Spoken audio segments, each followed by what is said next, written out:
Jadi masalah dunia itu jangan terlalu dipikir teman-teman. Yang marai wong stres, marai wong bunuh diri, goro-goro mikir dunia ini teman-teman.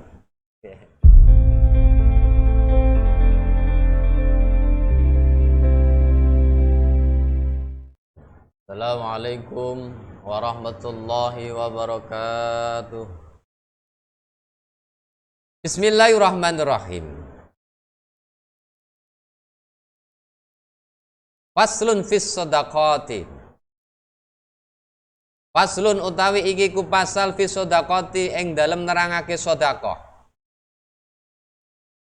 Kala dawuh sapa Kanjeng Nabi alaihi salatu wassalam, ya Ali, oh Ali, inna awliya Allah Ta'ala, setune piro-piro kekasih Allah Ta'ala, lam yanalu, iku orang mekoleh sapa auliya ilah, saata ing kajembarane rahmatillahi, rahmati Allah Ta'ala, waridwanihi, lan ridhoni Allah Ta'ala, walakin lan tetapine mekoleh sapa aulia naluha ing rahmat ing ridho bisa khawatin nafsi kelawan lomane nafsu, wal istihanati lan gampang bidunya kelawan dunyo. Jadi Rasulullah Shallallahu Alaihi Wasallam berpesan kepada kita semua, kepada umatnya melalui Sayyidina Ali. Kata Rasulullah, sesungguhnya kekasih-kekasihnya Allah itu tidak akan mendapatkan rahmatnya Allah, tidak akan mendapatkan ridhonya Allah, walakin naluha bisakhawatin nafsi. Mereka semua mendapatkan rahmat, mendapatkan ridho itu dikarenakan krono lomo. Lomo ini kenapa bahasa Indonesia nih? Kenapa? Dermawan nggih. Maklum. Jadi para kekasih-kekasihnya Allah itu mendapatkan rahmatnya Allah, mendapatkan ridhonya Allah karena dermawannya. Wal istihanati bidunya, lan gampang kelawan dunia. Maksudnya gampang itu memudahkan masalah urusan dunia. Jadi masalah dunia itu jangan terlalu dipikir teman-teman. Yang marai wong stres, marai wong bunuh diri, goro-goro mikir dunia ini teman-teman. Makanya kenapa kekasih-kekasihnya Allah itu selalu happy? Kenapa selalu happy? Ya karena emang dunia ini gak ada sedikit pun masuk ke dalam hatinya. Oke. Nah, awake dhewe iso ngono dadi wali berarti.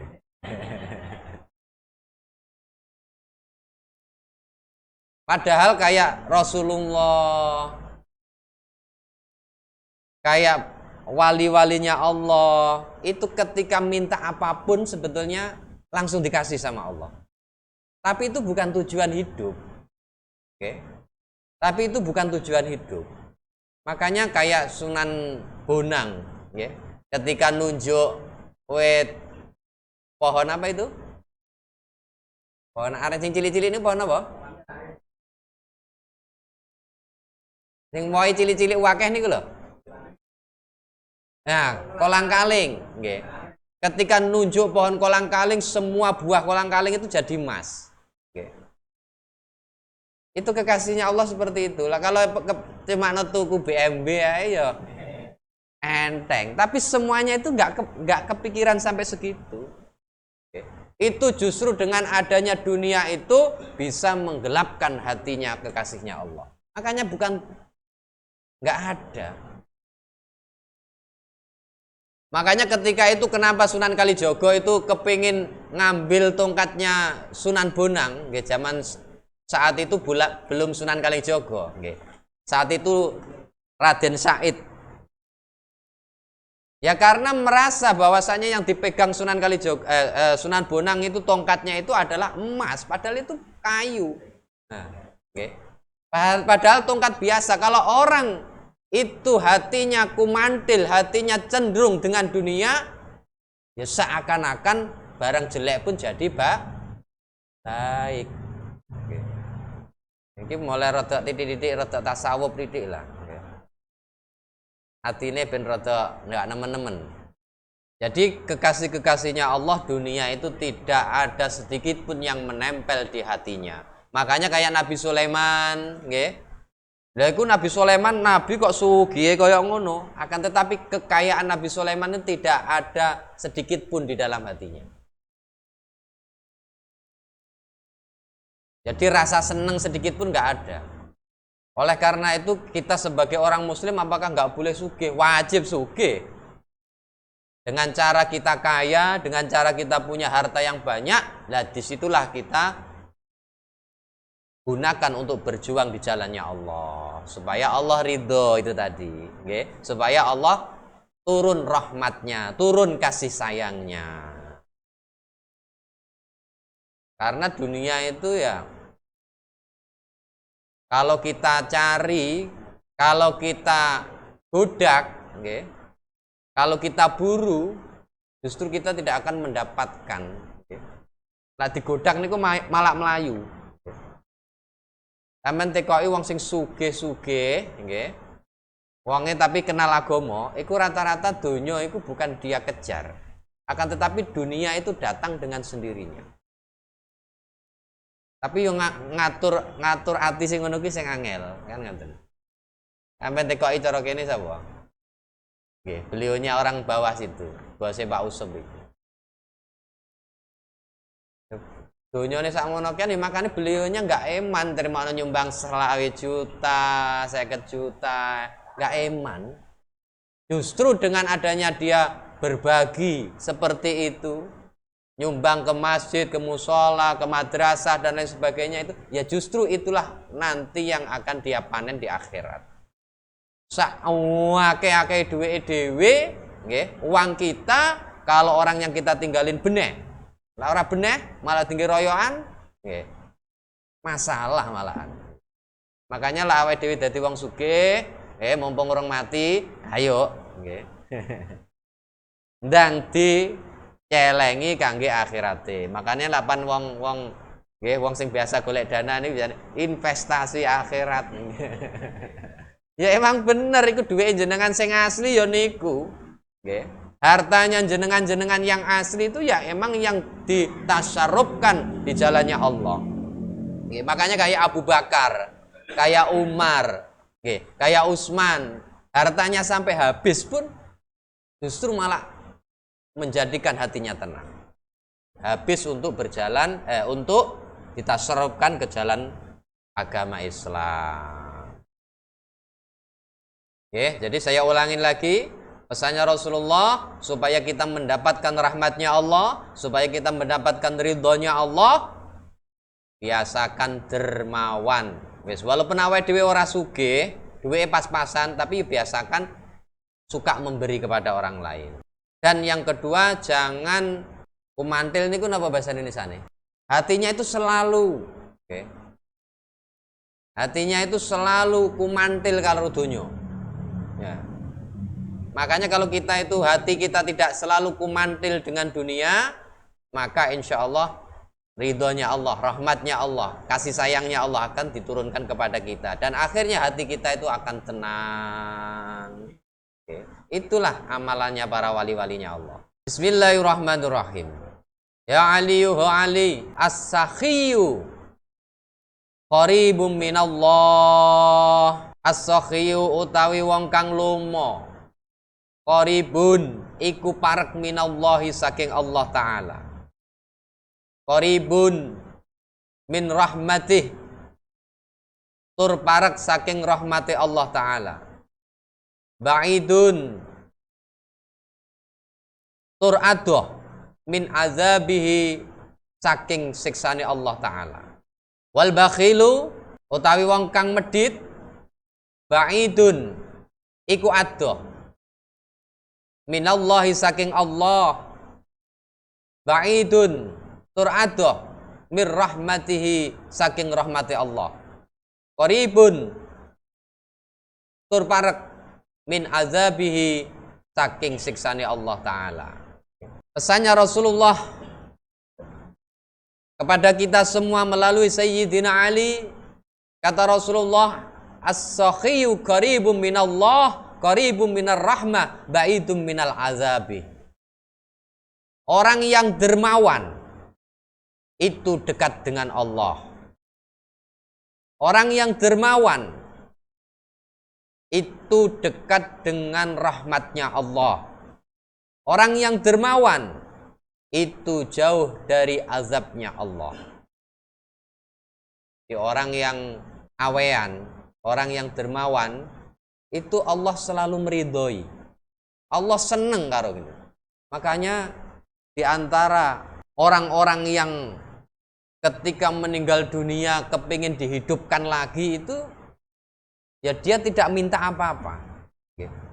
Cuman minta ingin supaya dia itu bisa berbagi, supaya dia itu bisa sedekah, memberi kepada orang lain.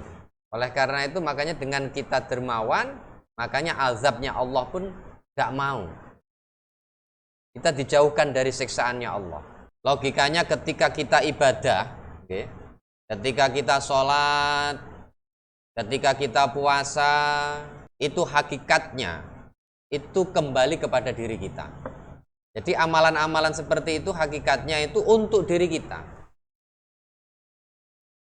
Akan tetapi ketika kita sedekah, ketika kita berbagi kepada orang lain, selain itu untuk Allah dan itu juga untuk makhluknya Allah, manfaatnya untuk orang lain. Dan inilah amalan yang paling disenangin oleh Allah. Oleh karena itu ya contoh kayak Nabi Ibrahim. Nabi Ibrahim itu kayanya juga luar biasa. Walaupun di dalam hikayah itu nabi-nabi yang paling kaya Nabi Sulaiman, tapi Nabi Ibrahim juga kayanya luar biasa. Akan tetapi Nabi Ibrahim ini setiap hari ketika mau makan, ketika mau makan itu selalu mencari orang dulu. Contoh ketika pagi mau sarapan itu golek konco. Golek konco. Jadi nggak pernah makan sendiri. Nah itulah amalan-amalan para kekasih-kekasihnya Allah. Ya lah awake dhewe lah arepe mangan ya malah ndelik kan ngono. Sama lah dijalui koncone. Jadi pesannya Rasulullah, wal bakhilu ba'idum minallah, ba'idum minar rahmah, qaribum minal azab. Dan orang yang bakhil, orang yang sekek, orang yang medit, itu jauh dengan rahmatnya Allah. Itu jauh dengan Allah. Akan tetapi orang yang bakhil itu dekat dengan azabnya Allah. Makanya lah dadi wong sugih iku awean. Di antara kadang-kadang kan di antara tetangga kita ada yang membutuhkan, kita cuek. Nah itu akhirnya orang-orang kayak gitu itu mendapatkan doa daripada orang-orang yang membutuhkan seperti itu. Nah, makanya di antara program dari Langgar kita ya mudah-mudahan itu seperti yang kemarin saya sampaikan itu mudah-mudahan bisa berlanjut, yang mana kita usahakan selalu berbagi kepada saudara-saudara kita yang membutuhkan itu. Kalau kita sendiri-sendiri kan kalau nggak banyak kan sungkan, makanya kita kumpulkan 50.000, 100.000, kalau kita kumpulkan jadi banyak. Akan tetapi secara tidak langsung kita mengikuti perintahnya Rasulullah. Di antara ciri-ciri orang yang mendustakan agama, orang yang tidak peduli dengan fakir miskin.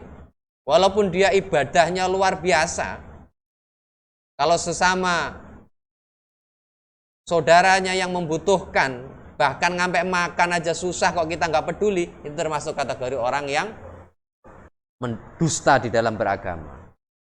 Bismillahirrahmanirrahim.